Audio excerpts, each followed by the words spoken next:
টাকা ব্যয়ে পবিত্র কাবা শরীফের আদলে নির্মিত হয়েছে মসজিদ।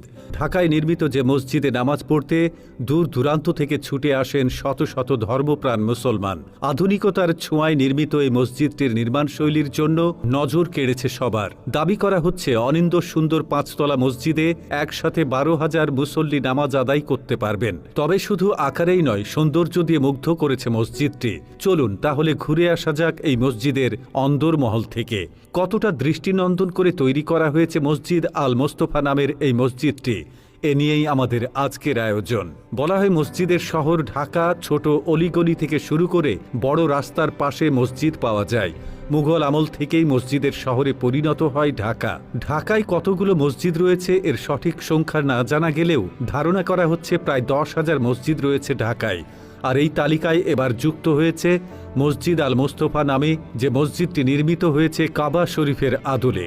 রাত হলে চোখ ধাঁধানো মসজিদ। ৫ তলা বিশিষ্ট মসজিদের সবচেয়ে বড় আকর্ষণ হল সামনের দিকে কালো রঙের মাধ্যমে ফুটিয়ে তোলা পবিত্র কাবা শরীফের আকৃতি। জানা গেছে দেশের শীর্ষস্থানীয় ইউনাইটেড গ্রুপ ৩০০ কোটি টাকা ব্যয়ে কাবা শরীফের আদলে নান্দনিক এই মসজিদটি নির্মাণ করেছে। মসজিদের দেয়ালে সোনালী রং দিয়ে লেখা হয়েছে মহান সৃষ্টিকর্তা আল্লাহ এবং মহানবী হজরত মুহাম্মদ সাল্লাল্লাহু আলাইহি ওয়াসাল্লামের নাম, যার সৌন্দর্য দূর থেকেই অবলোকন করা যায়। ভেতরের মিম্বারের দেয়ালের ডিজাইন একই। উপরের দিকে বড় করে সোনালী রং দিয়ে লেখা হয়েছে লা ইলাহা ইল্লাল্লাহু মুহাম্মাদুর রাসূলুল্লাহ। দেশের অন্যান্য মসজিদ থেকে মসজিদ আল মোস্তফায় বেশ কিছু ভিন্নতা দেখা গেছে। নামাজের সারিতে বেশ কয়েকটি বেঞ্চ রাখা হয়েছে, যা অন্য কোনো মসজিদে দেখা যায়নি। কেউ ক্লান্ত হয়ে বসতে পারেন, আবার কেউ হেলানো দিতে পারেন। এই মসজিদে আলাদা কোনো জানালা নেই, এমনভাবে নকশা করা হয়েছে যা প্রাকৃতিক আলোয় ভরপুর।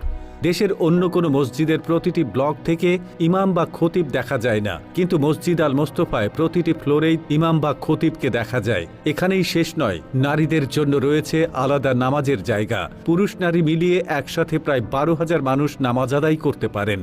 দৃষ্টিনন্দন সৌন্দর্যের কারণে এটি এখন শুধুমাত্র মসজিদই নয়, পরিণত হয়েছে পর্যটন কেন্দ্রে। দেশের বিভিন্ন এলাকা থেকে বিপুল সংখ্যক মানুষ প্রতিদিন দেখতে আসছে এই মসজিদের অপরূপ সৌন্দর্য।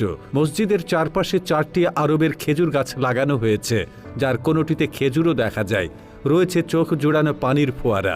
দর্শনার্থীরা বিমোহিত হয় এর গঠন আর চারপাশের সবুজে ঘেরা প্রকৃতির ছোঁয়া নিয়ে। এর নান্দনিক স্থাপনা দেখলে চোখ জুড়িয়ে যাবে। এক গম্বুজের নিচে ৪.৫ তলা মসজিদটি যেন নান্দনিকতায় ভরা। এর বাইরের ডিজাইন যেমন দৃষ্টিনন্দন, ভেতরের কারুকাজও তেমন অসাধারণ। মসজিদের ভেতরের ডিজাইনে রয়েছে শিল্পের মুনশিয়ানা, দৃষ্টিনন্দন ক্যালিওগ্রাফি, ইন্টেরিয়র ডিজাইন আর প্রকৃতির মিশেলে ঘটবে প্রার্থনার গভীর মনোযোগ। বাহারি রঙের আলোকসজ্জা সৌন্দর্য বাড়িয়ে দিয়েছে মসজিদ আল মোস্তফার। মসজিদের ভেতরে প্রচুর আলো বাতাসের ব্যবস্থা থাকায় দিনের বেলা বাতি জ্বালানোর কোনো প্রয়োজন হয় না। মোস্তফায় রয়েছে 2টি চলন্ত লিফট। ৩০ লাখ টাকা ব্যয়ে লাগানো হয়েছে ঝাড়বাতি। চীন থেকে আনা হয়েছে মেঝেতে বিছানো কার্পেট। লাগানো হয়েছে উন্নত মানের সাউন্ড সিস্টেম। একটি সেন্ট্রাল এয়ার কন্ডিশনের মাধ্যমে শীতল রাখা হয় মসজিদটিকে। আকর্ষণীয় করে তৈরি হয়েছে মসজিদের অজুখানা, যেখানে রয়েছে বেশ কয়েকটি বেসিন। যারা গাড়ি নিয়ে নামাজে আসেন তাদের জন্য রয়েছে সুব্যবস্থা। বিশাল পার্কিংয়ে ১০৫টি গাড়ি রাখা যায়। জনশ্রুতিতে আছে মসজিদের নির্মাণ খরচ ৩০০ কোটি টাকারও বেশি। মসজিদের প্রধান আকর্ষণ হিসেবে নির্মিত হয়েছে বিশেষ এক ধরনের গম্বুজ। যদিও মিনারের কাজ এখনও শেষ হয়নি, তারপর গম্বুজ ও মিনারটি মসজিদের সৌন্দর্য আরও বাড়িয়ে দিয়েছে। মসজিদ দেখতে ভিড় করা পর্যটকরা জানান, রাতে যখন মসজিদের সব বাতি জ্বলে ওঠে তখন যেন তৈরি হয় বিমুগ্ধতার ছোঁয়া, যে পরিবেশ মানুষকে উদ্বুদ্ধ করে সৎ পথে চলতে, সততা আর বিবেক দিয়ে ঘুরতে। দাবি করা হচ্ছে মসজিদটির নির্মাণ কাজ পুরোপুরি শেষ হলে বাংলাদেশের সবচেয়ে সুন্দর মসজিদের খেতাব পাবে মসজিদ আল মোস্তফা।